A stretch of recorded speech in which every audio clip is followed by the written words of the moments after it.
Good morning student, आप सभी का हमारे चैनल हिंदी गुरु में स्वागत है। आज हम कक्षा 10 हिंदी अलंकार में अर्थालंकार, शब्दालंकार का, इससे पहले आपको मैंने श्लेष अलंकार का एक पढ़ा था। आज हम अर्थालंकार में उत्प्रेक्षालंकार को लेंगे। अर्थालंकार में हम उत्प्रेक्षालंकार को पढ़ेंगे। उत्प्रेक्षालंकार आज हम अध्ययन करेंगे। उत्प्रेक्षालंकार सबसे पहले हम जानेंगे उत्प्रेक्षालंकार क्या होता है, फिर उत्प्रेक्षालंकार के कुछ उदाहरण देंगे और उसके बाद हम उसको उत्प्रेक्षालंकार को पहचानने की आपको ट्रिक बताएंगे, जिससे कि आप आसानी से किसी भी उत्प्रेक्षालंकार को आसानी से पहचान लेंगे। इसके लिए आप हमारी वीडियो को अंत तक देखें और अगर आपको हमारा पढ़ाया हुआ समझ में आता है तो इसे लाइक सब्सक्राइब जरूर करें, जिससे हमें आगे प्रोत्साहन मिलेगा। चलिए शुरू करते हैं आज की वीडियो। सबसे पहले हम समझेंगे उत्प्रेक्षालंकार। उत्प्रेक्षालंकार वो होता है जहां उपमेय में उपमान की क्या किया जाता है, जहां उपमेय में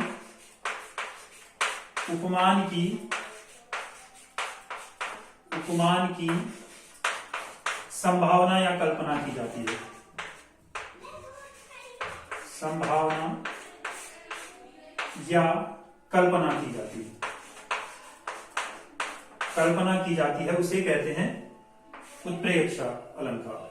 जहां उपमेय में उपमान की संभावना या कल्पना की जाती है उसे कहते हैं उत्प्रेक्षा अलंकार। आशा है आपको इतना समझ में आ गया होगा।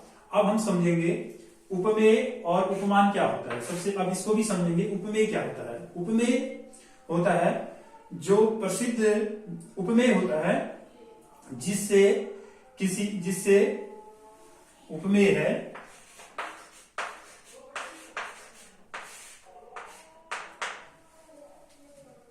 जिसकी तुलना की जाए, जिसकी तुलना की जाए वह क्या है? उपमेय है। जिस वस्तु या व्यक्ति की तुलना की जाए। उपमान क्या होता है? जिस प्रसिद्ध वस्तु से उपमेय की तुलना की जाए वह क्या होता है? उपमान होता है। जैसे उदाहरण द्वारा समझे तो आप वाक्य अच्छे से समझेंगे। उपमान होता है जिस प्रसिद्ध वस्तु से उसकी तुलना, जैसे मुख मानो चंद्रमा। अब इसमें समझेंगे मुख जो है, मुख की तुलना किससे की है? प्रसिद्ध वस्तु क्या है? चंद्रमा से की है। तो क्या हो जाएगा? मुख क्या हो जाएगा इधर पे? उपमेय, और उपमान क्या हो जाएगा? चंद्रमा। तो प्रसिद्ध वस्तु से क्या कर रखी है? तुलना करके। जिस प्रसिद्ध वस्तु से तुलना की जाती है वो क्या हो जाता है? उपमान। और जिससे तुलना की जाती है, जो वस्तु होती है वो उससे क्या हो, वो क्या जाता है? उपमेय। तो आशा है आप उपमेय और उपमान को समझ गए होंगे। अब हम उदाहरण द्वारा उत्प्रेक्षालंकार को और समझेंगे, जिससे हम आसानी से उत्प्रेक्षालंकार को पहचान सकें। आपके एग्जाम में ये 4 नंबर का 10th बोर्ड में आता है अलंकार का, जिसमें उत्प्रेक्षा अलंकार भी एक है। सबसे पहला उदाहरण लेते हैं आपकी पाठ का ही। पाहन ज्यों आए हों, पहला है पाहन ज्यों आए हों गांव, पाहन ज्यों आए हों गांव में शहर से। आपने मेगा इस पाठ का है, पाहन ज्यों आए हों गांव में शहर से। तो इसमें देखेंगे पाहन मतलब क्या होता है? मेहमान। मेहमान ऐसा प्रतीत हो रहा है जैसे गांव में क्या आए हैं? गांव में शहर से पाहन। तो क्या है इसमें? क्या कर रखी है?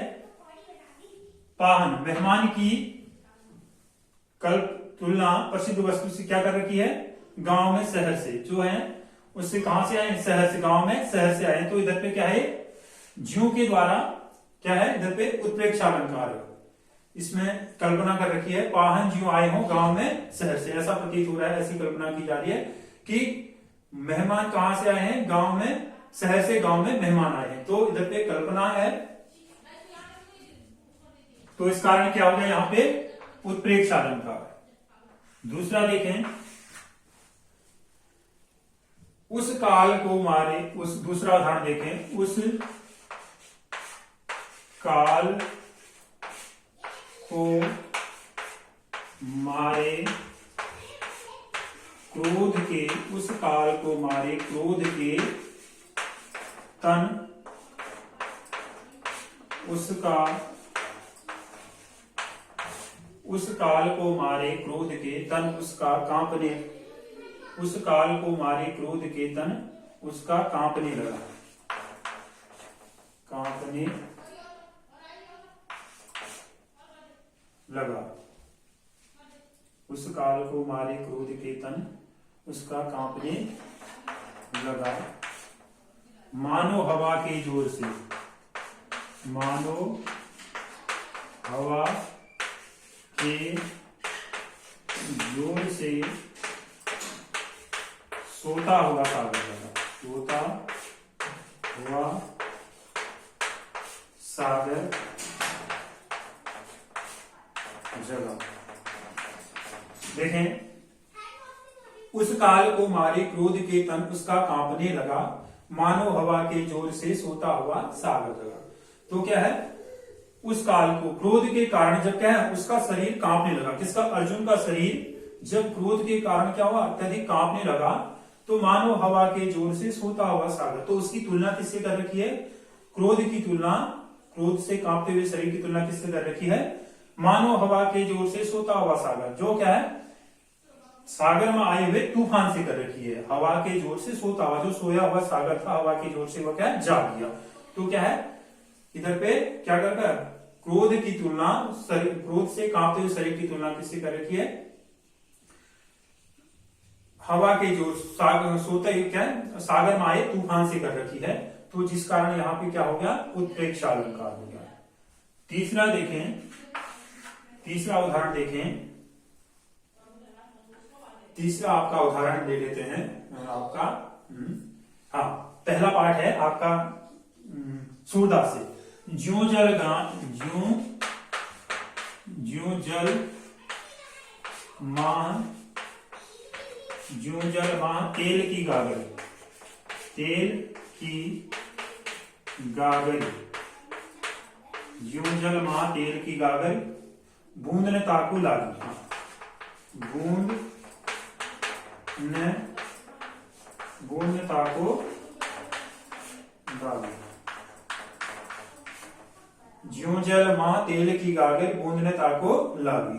तो इधर पे भी क्या करता है, ज्यों जल माह तेल की गागरी, जिस प्रकार क्या कर रहा है इधर पे, तेल लगी गागरी, मतलब तेल की लगी गागरी की तुलना किसे कर रखी है, तेल लगी गागर, बूंद में ताको, उसमें एक भी बूंद की, एक भी बूंद किसकी, जल की नहीं लगी, तेल, ज्यों जल माह तेल की गागर, बूंद में ताको लागी। तो एक बूंद भी उस पर क्या है, पानी की बूंद नहीं टिकती है, ये क्या है कल्पना।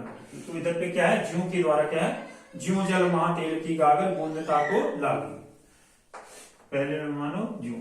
चौथा है आपका, एक और उदाहरण ले लेते हैं आपका, उससे आपका संगतकार से, जैसे क्या है,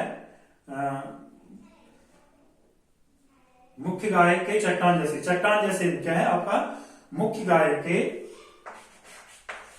मुख्य गायक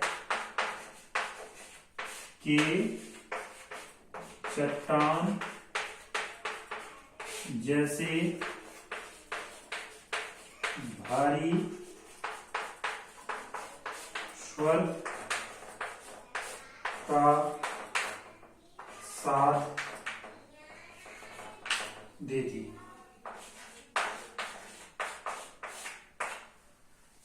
मुख्य गायक के चट्टान जैसे भारी स्वर का साथ देती, इसमें क्या हो जाएगा, जैसे के कारण, मुख्य गायक के स्वर की तुलना किसे कर रखी, चट्टान जैसे भारी स्वर से कर रखी के कारण। तो इधर पे क्या है, उत्प्रेक्ष अलंकार हो गया, संभावना की जा रही है उसकी, क्या क्या उत्प्रेक्षा, जब उपमान की कल्पना या संभावना की जाए, या कल्पना की जाएगी या संभावना। तो अंत में अब ये है, हमने 4 उदाहरण, अब इसको पहचानने की ट्रिक है। तो ट्रिक क्या है, ट्रिक देखते हैं हम, ट्रिक है इसकी, जिन शब्दों में जिन शब्द अलंकार जिन शब्दों में ज्यों और ज्यों, मानो,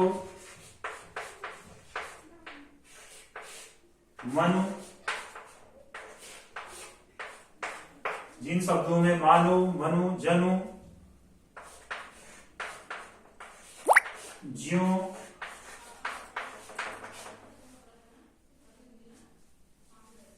जैसे, जन्म, मानो, मनु, मनहु,